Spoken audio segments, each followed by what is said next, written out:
2020, when COVID happened, and I knew going overseas wasn't really a possibility, a friend asked me to help him basketball train. So I decided to take the offer up and see what I could do. Long story short, I was really, really good at it, and it wasn't hard for me to see that this is something I could do in my future. So after that little opportunity I had, I decided to go to the only person I knew who had an organization already moving, and that was Coach Ian Daly with the Old Bridge Hoops Academy. Once I started working with the Old Bridge Hoops Academy, doing clinics and camps, I really, really started to gain traction with parents, and people just kept asking me, do you do trainings on the side? Do you do these things? And do you do any of these type of trainings? Do you do one-on-ones, groups? So the minute I started training one person, it kind of spread like wildfire. I helped one person's kid. They saw how much I helped the kid get better. They told a friend, and the friend came and asked me, and just like by word of mouth, it just started going. So while I was doing that, I was training. I also had another job. I had the other job, because I was trying to go overseas, so I need to get some type of income. It wasn't really something I wanted to do. I'm gonna be so vulnerable and so honest. I was working in a group home at the time, and it's not really a job that I grew up wanting to do. I was working in a group home trying to find other jobs, like use my degree. I have a business administration degree. I was trying to get a job in finance, try to get a job here. It seemed like nothing was working besides training. Like training was the only thing I felt like I was gaining traction in, and I felt like, it was something for me, and if I felt like I could see myself doing it forever. I was really happy, seeing kids get better. Like that brought me a lot of joy, just seeing that kid putting a lot of work and it could get better. So I just continued training, and so while I was training, one summer, the summer where I think I gained a lot of traction in training, where a lot of people knew about me and I had kids interested in training, I tore my patella. Right. So to most people that might be super devastating, but for me, I think it was actually God putting me on the path of doing what I'm supposed to do, because while I was training, I actually ended up losing my group home job. So the minute I lost my group home job, I had no work. Like I wasn't working, I wasn't doing anything. And the only thing I could rely on was basketball training. So I decided to just go full throttle with that, So I had a brace on. So some of you might know, people who was training with me, I was training with the brace on, basically in one leg. So I was doing my rehab and everything, but I was hobbling around training as many people as possible, I was lucky enough to have clients who was understanding and helping where, if I had to rebound, they'll allow me to hobble to get the rebounds, or like they'll get the rebounds. You just really, really understand. Like people were just really, really understanding. And going through that process, it kind of let me know God was putting me on the path of doing what I was meant to do, So like tearing my patella actually was a blessing in disguise. Most people don't see it like that, but it was a blessing in disguise because I lost my job. And then I found my real job and my purpose and my passion in basketball training. And that's really how this became something I do for a living. How you think that was? The director, the man with the plan. 2018. I met Eddie in 2018. I had just finished playing at Ramapo College, right? Just won the chip at Ramapo. And looking to go overseas. So I'm just looking to do anything that could get me there. So I decided to join the ABA team. I was asked to play on an ABA team called the Jersey Express. I feel like a lot of good players play on that team. At the time we had Jesse Jones, Filet. We had Cat Eyes. If you know Jersey basketball, you know all these people. We had those type of people on the team. So that's how I met Eddie, right? So I'm just playing in the ABA, trying to get different opportunities to get overseas. Guys are telling me different things. I met a good friend I have, Will Thompson. Will put a lot into me. He really taught me a lot about how to get overseas and what I need to do. So basically, like that whole summer, me and Will just worked out a lot. I just kept hanging around Will, just trying to expand my game, expand his game, get better, and I think that kind of did help me in my training journey. Still over there too. Yeah, and Will's still playing. Yeah, Will went overseas. He went overseas and he's living his life, wife, kids, everything, and he's still playing basketball, which is great for him. But this is part of the story. So I met Will. Will like very instrumental in me trying to get overseas. He put me on how to find an agent, how to do all these things. So I ended up finding an agent I sent mad emails to so many different people, so many different agents. I ended up finding an agent, and I was lucky enough to get an opportunity to go play in Spain. So I went to go and play in Spain's EBA League. It was a starter league, which is a pretty good league. Went over there, was doing really, really well. And the story goes, unfortunately, a lot of people know, like, we're overseas, there's a lot of BS that goes on. So the team decided to give me a visa that wasn't legitimate. Not saying it wasn't legitimate. I was allowed to be in the country, but I couldn't work on this visa. So once the federation found out I was getting a paycheck, and I was on like a visitor's visa, which you can't work on that type of visa. They disbarred me. I was basically ineligible to play. Me and my teammate, he was from Montenegro. Shout out Mickey, right? So we was ineligible. Team goes, we're looking to get the correct visas, but if we can't get in the XYZ amount of time, you guys are gonna have to go home. So I ended up spending like 6 months in Spain, came back literally 2019, 2020, right before 2020, right? And then COVID happened. So then it's impossible for me to get back overseas now because I have a gap in my resume.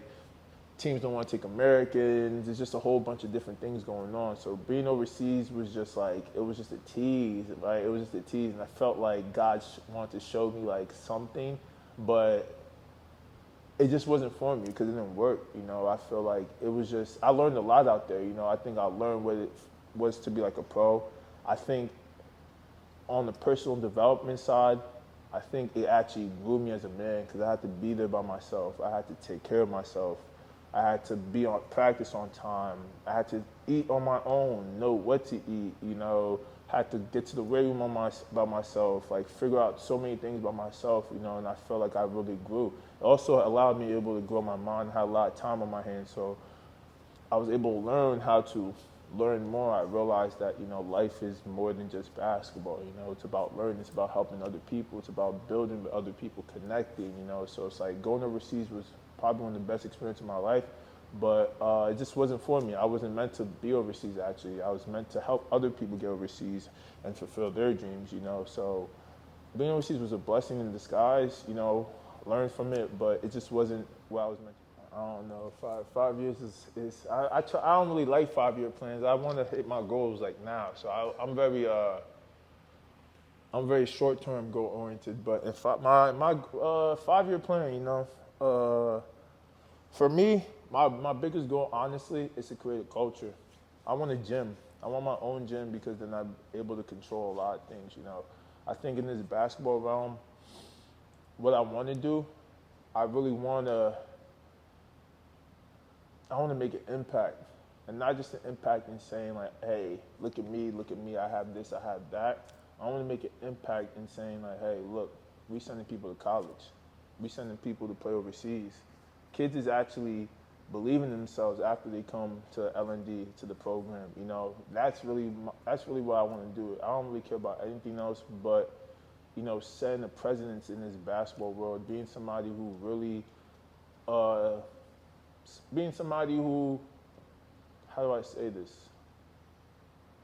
Being somebody who, if I'm trying to get my kid to play basketball at a high level, this is where you go. I want to be a grassroots program for basketball development, to really get kids to the next level. And it's not only about getting to the next level, it's also growing them as people, because there's life after basketball. There's most important things we could do, because if you know anything about the younger generation, they're a little bit weak-minded in the sense of like they give up on themselves easily. They don't really understand how to push through things. So Leave No Doubt is really not just a basketball thing. It's a lifestyle. Like I say all the time, it's a way to live your life. When you leave no doubt in anything you do, you will get what you want. It's impossible not to. Like I am myself right now and living testimony of that. I literally do basketball every single day, and look at my life. I'm doing exactly what I want. I'm happy. I'm living my purpose. I feel like everything I'm doing is like attracting everything I want. The more and more I do basketball, I'm getting opportunities just because I do basketball every day. So the slogan, Leave No Doubt, it's not just a basketball training thing. It's a mindset. It's a way to live your life, and that's why I want to instill in these kids' minds. because some kids might not play basketball forever, but they know that I went from not being good at basketball. I got with Coach Sultan. We started training, and because of that, I believe I could do anything. You know, like that's really what I want from basketball training. Like that's what I want to brag. I want to brag and say that, hey, this kid was sucked at basketball. They stuck with me and they were able to get to here. You know, I think that's exactly what the basketball world needs. You know, I think that's what a lot of these kids need. You know, that's really what my goal is. You know, and like I feel like everything else will come after that. You know, I feel like the money, the fame, everything will come after I make kids successful. It's really not about me. It's really more about who I can help and who I can bring up and who I can take to the next level, because I didn't have that growing up. And because I didn't have that, I think that's why I'm doing what I need to do. That's why God put me in this position, because he knew that, like, hey, you have to go through everything in figuring it out in order to give it back to somebody else. You know, sometimes you might be that person. You might not be the person who make it, but you might be the person who shows the person who makes it how to get there. You know, and I think that's my call, and that's where I'm supposed to be. And, you know, just to get back to my goals, it's really, I just want a gym at this point. Once I have the gym, everything else comes. You know, I'll be able to work with some of the best players in the world. I'm already knowing that. Like, I already know. I know these things will happen. I just need to keep doing exactly what I'm doing. So I'm just worried about doing the short-term work, which is just developing the talent in front of me and getting these kids to that level. You know, I think, you know, and then long-term goal is really just getting myself a gym. Job. No doubt started, I was at my group home job. I was already training at the time. And I was just training, and somebody was like, "Yo, stop posting all this basketball shit on your personal page," because I guess my followers don't want to see that all the time. So there was like, create a basketball page or something like that, and I'm like, nah, like this is gonna work. But then I started seeing how like I need to start separating it. So I was just sitting down, honestly, thinking about like my basketball career, my journey, and something that always dawned on me. I'll go back to like my last game in college. I think that game was really, really emotional for me because I didn't get to play for real. And I was a starter and like I played a lot. And for whatever reason, the last 9 minutes I didn't get to play. I don't know what happened. I don't really want to talk about that. That's neither here nor there. But it felt like I didn't get to leave it all out there. It felt like I still had more to give. And I think that feeling is probably the worst feeling you could feel as an athlete or anybody. You know, you never want to say that you didn't give it your all. So like I was just sitting down, and just that emotion of whatever happened, the words "leave no doubt" just clicked in my head. Like I didn't get to leave doubt. Like there's doubt there. I still have doubt. Like I could have did this, I could have did that. So it's like what could have happened? What should have happened? These things didn't happen. So it's like I felt as if, you know, in whatever I need to do for the rest of my life, I have to do it with all of my intention and put everything in there. So it's like that's how Leave No Doubt came about. You know, like leave no doubt in everything. You know, I say it all the time, if you do everything that it takes, there's no way that you will not get what you want. Like I'm telling you, like anything that I wanted in life, I've gotten it. Like I put in my mind that I wanted it, I worked every day for it, and it happened. It's simple as that. Leave no doubt. Like just leave no doubt, and I promise you'll get everything you want in life. It's really that easy. Like look at my life. Like I am living. Look at my life. Like I basketball train for a living. Understand that, because I do it every single day. Like every single day. Like that's my only intention, my only focus, and I'm not wavering from that. Nobody's gonna stop me from doing that. Like there's never gonna be. I wish I could have did that. I should have did that. No, I'm gonna do it every day, and if I can't do it, I'm gonna figure it out. You know what I'm saying? I'm gonna figure it out. It's imprinted in my mind I could do anything because I think about it all the time. Like leave no doubt in everything you do, and everything you do, and you will get everything you want. It's that simple. Life is really that simple. I promise you. Most people are just not willing to do that. That's the issue. Most people are not willing to do that. They're gonna give you an excuse. They're gonna tell you why they can't do it. They're gonna have every excuse in the book, and then when you look back at them and you're like, hey, why didn't you get what you want? You're like, oh, I could have did this. I should have did that. Maybe if this worked. And I'm going to tell you, like, yo, you didn't really put your whole into it. If you put everything into it and you left no doubt, I promise you would have got what you want. I think that's really where Leave No Doubt started. Like, that mindset is where I just want to perpetuate to the world, you know, and building a brand and, you know, doing everything I want to do. And I think I just embody that. So that was just something that like just clicked for me. It's never hate. It's never hate. Like, it's not fair to use somebody who never played basketball for you to think that you could teach them how to play basketball. If you ain't never get to that level, like, what do you know? What can you really show them? It's like, yo, if you never built those relationships, you could say I never played Division I, but I was a Division I player. I just didn't know how to get to D1. I was a Division I player. I signed too early. Like, I had the D1s coming. I just signed too early because I didn't know anybody to tell me, hey, wait. Go through your senior year, play well, and then you're gonna get the Division I coming. I just signed because I was scared. Like, I was scared I was gonna get offered. I was Division I player. I had all these schools coming to me, so it's like I knew this shit in high school, but I just didn't have help. So it's like, how could you help somebody if you didn't play high school basketball? I'm not saying that you can't be a good coach, but you can't be a good player development person because you didn't know how to make yourself tough.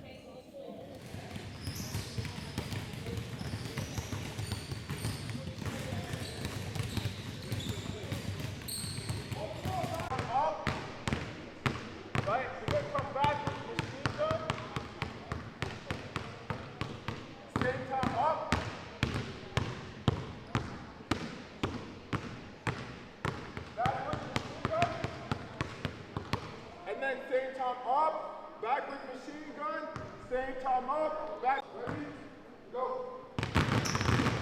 Same time up, back with machine gun. Head up. Same time up, same time up.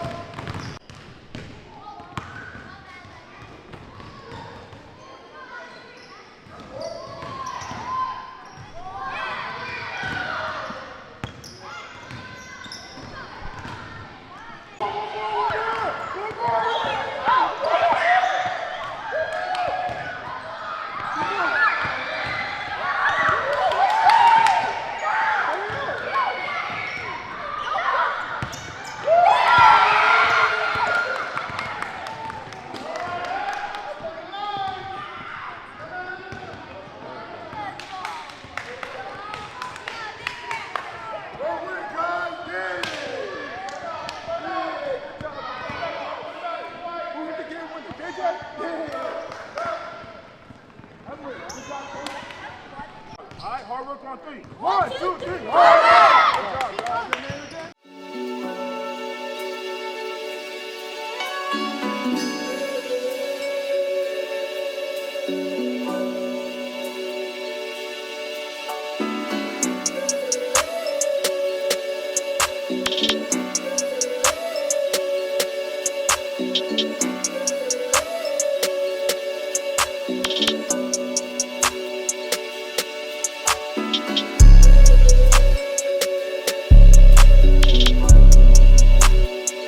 Rounds.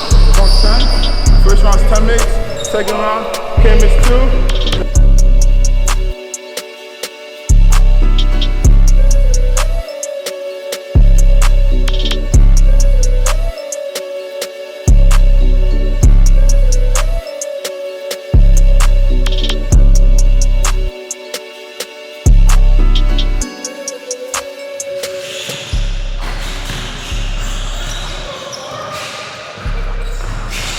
That was clean. Did we see that? Oh, that's too good.